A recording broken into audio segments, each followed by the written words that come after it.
There's a quiet pressure most people live under, and they don't even realize it's there. It's the pressure to be chosen, to be wanted, to be desired, to be validated by someone else saying, "Yes, you're enough for me."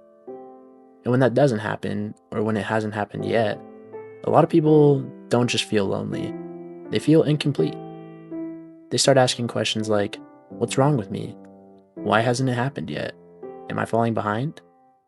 And slowly, without realizing it, they start believing that happiness is something waiting for them on the other side of a relationship. Here's the truth most people never stop to question: you don't need a relationship to be whole. That doesn't mean relationships don't matter, it doesn't mean love isn't beautiful, and it definitely doesn't mean you shouldn't want connection. But wanting love and needing it to feel complete are two very different things. Because if you spent years believing happiness arrives after someone chooses you, then hearing that you're already whole can feel threatening. It feels like the rug being pulled out from under the story you've been telling yourself. Because if you don't need a relationship to be whole, you're left with a much harder question: who am I without being chosen? Desire says, "I'd like to share my life with someone." Dependency says, "I don't know how to feel okay without someone." One comes slowly from abundance, the other comes from fear.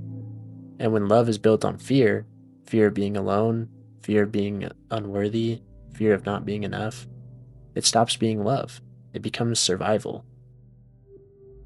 Most people aren't afraid of being single, they're afraid of what being single forces them to face. When you're alone, there's no one to distract you from yourself, no one to constantly reassure you, no one to reflect worth back at you. So instead of learning how to be with themselves, they search for someone else to carry that weight.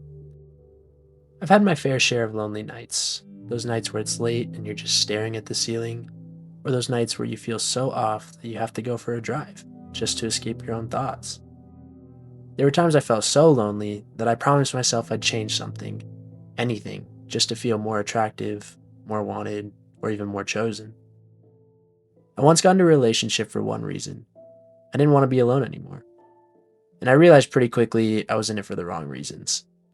It didn't last long, but the idea of not being alone was enough to push me into something that I wasn't ready for.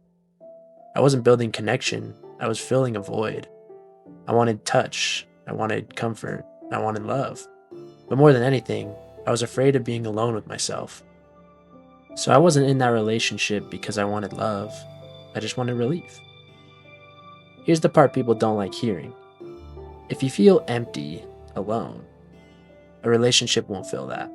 It might distract you for a while, it might numb the feeling, but eventually the same emptiness shows up. Only now, it's tangled up with another person. That's why some people feel lonelier in relationships than they ever did single. There's another consequence of believing you need a relationship to be whole. You rush. You rush into connections, you rush past red flags, you rush emotional intimacy before trust has time to form. Not because you're reckless, but because you're trying to escape something. You're trying to escape the discomfort of being alone. And when urgency leads the way, discernment disappears. When you rush, you don't ask, "Is this healthy?" You ask, "Can this work?" And those are very different questions. Rushing turns potential into pressure, curiosity into attachment, hope into expectation. That's where damage really happens.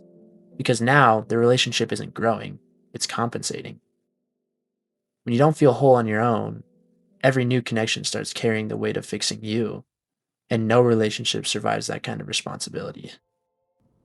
After a year-long relationship where I was cheated on, I felt completely lost. I didn't just lose someone I cared about, I lost them in a toxic way, without the clarity I needed to heal. And instead of sitting with that pain, I rushed. I jumped into another relationship almost immediately. At the time, it felt right. It felt like the solution to the void I was carrying. But it didn't last, and I realized I wasn't healing, I was rebounding. That rushed relationship didn't help me move on, it delayed my healing even more. I didn't get into it because I was ready, I got into it because I didn't want to be alone again. I wasn't choosing love, I was choosing relief. The Stoics believe something simple and difficult: that you should never place your peace in something you don't control. And another person Their feelings, their choices, their ability to stay will always be outside your control. So when your happiness depends on someone else, you live in a constant state of vulnerability, not openness, fragility. When you need a relationship to feel okay, everything becomes heavier. Texts feel more urgent. Silence feels more threatening. Conflict feels catastrophic. Because now, you're not just protecting the relationship, you're protecting your sense of worth. There's a different way to love and want love. One that isn't desperate, one that isn't frantic, one that doesn't collapse when things end. When you're whole on your own, a relationship becomes something you choose, not something you cling to. And paradoxically, that's the version of you that attracts healthier love. I've gone through a lot of phases in my life. There were times I would do anything to be in a relationship, no matter the reason, and other times I would do anything to avoid one. I've fallen for the wrong people, and I've missed opportunities with the right ones. And honestly, I think a big reason I haven't found what I'm looking for is because I wasn't at peace with myself. For a long time, part of me wanted a relationship, but a bigger part of me knew I was using that desire to cope. I needed to find myself, to understand who I am, what I bring to the table, and what I actually need, not what I'm running from. It didn't close me off, I just became grounded. Loneliness is the pain of wanting connection. Solitude is the peace of being okay with it, and learning the difference changes everything. Solitude gives you standards, loneliness makes you settle.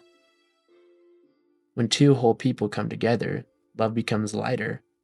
There's less pressure, less fear, less need to perform. You're not asking someone to complete you, you're inviting them to walk beside you. We live in a culture that treats relationships like milestones, as if life doesn't really start until you're chosen. But a full life isn't built by waiting, it's built by living. You don't need a relationship to be happy. But if you choose one, choose it from peace, not from fear of being alone. A relationship should add to your life, not become the reason it feels livable. You are not incomplete because you're single. You're only incomplete if you believe you need someone else to make you whole. And the moment you stop needing to be chosen is often the moment you finally choose yourself. Anyways, that's going to do it for me, guys. I really appreciate everyone being honest with themselves and all the positive support that we've been getting here throughout the channel. And I hope this helped you in some way. But with that, I will see you guys in the next one. And thank you so much for listening. Bye. Love you.